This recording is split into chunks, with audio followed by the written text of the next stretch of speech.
আজকে আমরা যেটা নিয়ে আলোচনা করব সেটা হচ্ছে হাইড্রোলিক ট্রেনার কিট। তো হাইড্রোলিক ট্রেনার কিট, এই হাইড্রোলিক যে শব্দটা, এটা হচ্ছে একটা গ্রিক শব্দ। একটা হচ্ছে গ্রিক শব্দ, দুটো শব্দের এটা সমন্বয়, একটা হচ্ছে হাইড্রা আর একটা হচ্ছে অলিক। তো হাইড্রা মানে জল বা কোনো তরল পদার্থকে বোঝায়, আর অলিক শব্দের অর্থ হচ্ছে পাইপ, মানে পাইপের মধ্যে কোনো প্রবাহী কোনো তরলকে দিয়ে আমরা খুব কম বল প্রয়োগ করে অনেক বেশি বাধা অতিক্রম করে কোনো জিনিসকে লিফট করতে পারবো, অর্থাৎ উপরে তুলতে পারবো, আবার উপর থেকে একটা কোনো জিনিসকে নিচে নামাতে পারবো। তো দেখুন এইখানে আমাদের বিভিন্ন যেগুলো দেওয়া আছে সেগুলো বলবো। এটা আছে 3/2 ডাইরেকশনাল কন্ট্রোল ভাল্ব, মানে অভিমুখ নিয়ন্ত্রণী ভাল্ব। এটা হচ্ছে পাইলট অপারেটেড চেক ভাল্ব। আর এই যেটা দেখতে পাচ্ছেন এটাকে বলা হয় সিলিন্ডার, আর এইটাকে বলা হয় পিস্টন। তো যখনই আমাদের তরলের চাপটা এর মধ্যে দেবো তখন এই পিস্টন থেকে সিলিন্ডারটা উপরের দিকে উঠে যাবে। তো এটা কোন সিলিন্ডার, কেমন সিলিন্ডার? Double acting cylinder. ওই জন্য এখানে দুটো পাইপ লেগেছে, ঠিক আছে।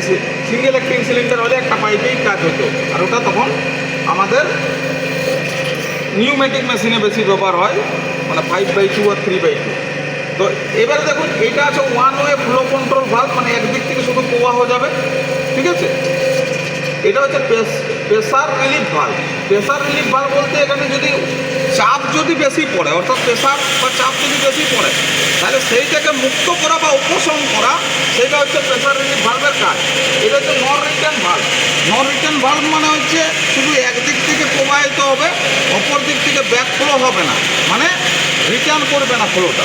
এটা হচ্ছে 4 ওয়ে ডিস্ট্রিবিউটার, আর এটা হচ্ছে 4/2 ওয়ে ডাইরেকশনাল কন্ট্রোল ভাল্ব। তো এটাতেই আমাদের অ্যারেঞ্জমেন্টে লাগানো আছে। এবার আপনারা নিচে দেখতে পাচ্ছেন এটাকে বলা হয় ট্যাঙ্ক বা রিজার্ভায়ার। এখানে আমাদের ইঞ্জিন অয়েল বা হচ্ছে আমাদের হাইড্রোলিক অয়েল থাকে। হাইড্রোলিক অয়েলের গ্রেড 3 রকম হয়, একটা হচ্ছে 32, একটা হচ্ছে 46, আর একটা হচ্ছে 68। তো আমাদের এখানে যে হাইড্রোলিক ট্রেনার কিটটা আছে এটা অনেক কম পাওয়ারের, ওই জন্য আমরা 32 তেলটা ব্যবহার করি, 32 গ্রেডের হাইড্রোলিক অয়েলটা।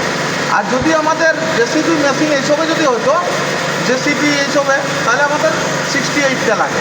ওটা হাই ভিসকোসিটি হয়, মানে ওটা তেলটা একটু বেশি গাঢ় হয়, আর এটা একটু পাতলা হয়।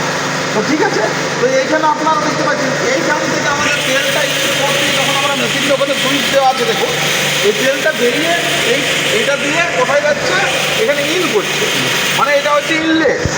আর এখান দিয়ে বেরিয়ে দেখুন এই পাইপটা এখানে এসে আবার পুনরায় ফেরত আসছে, এটা হচ্ছে আউটলেট। মানে তেলটা পুনরায় যখন আমরা এটাকে নিচে নামাবো পিস্টনটাকে, তখন আবার পুনরায় ট্যাঙ্কির মধ্যে সঞ্চিত হবে। তো আপনাদের আমি করে দেখাচ্ছি। দেখুন এই পিস্টন থেকে সিলিন্ডারটা উপরে মুভ করবে হাইড্রোলিক প্রেসারের সাহায্যে। যখনই আমি লিভারের উপর হাত রেখেছি, একে যখন আমি লেফট সাইডে করছি, তখন দেখুন এখানটা লক্ষ্য রাখুন, ওখানটা দেখুন সিলিন্ডার থেকে পিস্টনটা উপরের দিকে আপওয়ার্ড চলে যাবে।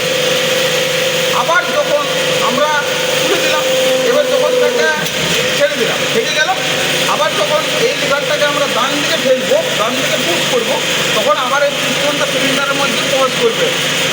তখন এই তেলটা এখান থেকে আবার পুরো মানে ট্যাঙ্ক বা রিজার্ভায়ারে প্রবেশ করবে। দেখুন পুশ করছি, দেখুন এগুলো লক্ষ্য রাখুন, যাবে দেখুন,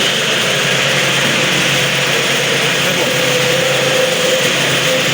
পিস্টনটা আবার সিলিন্ডারের মধ্যে আবার গিয়ে প্রবেশ করবে। তো আজকের এই ভিডিওটাকে আর দীর্ঘায়িত করছি না, আজকের ভিডিও এই পর্যন্ত।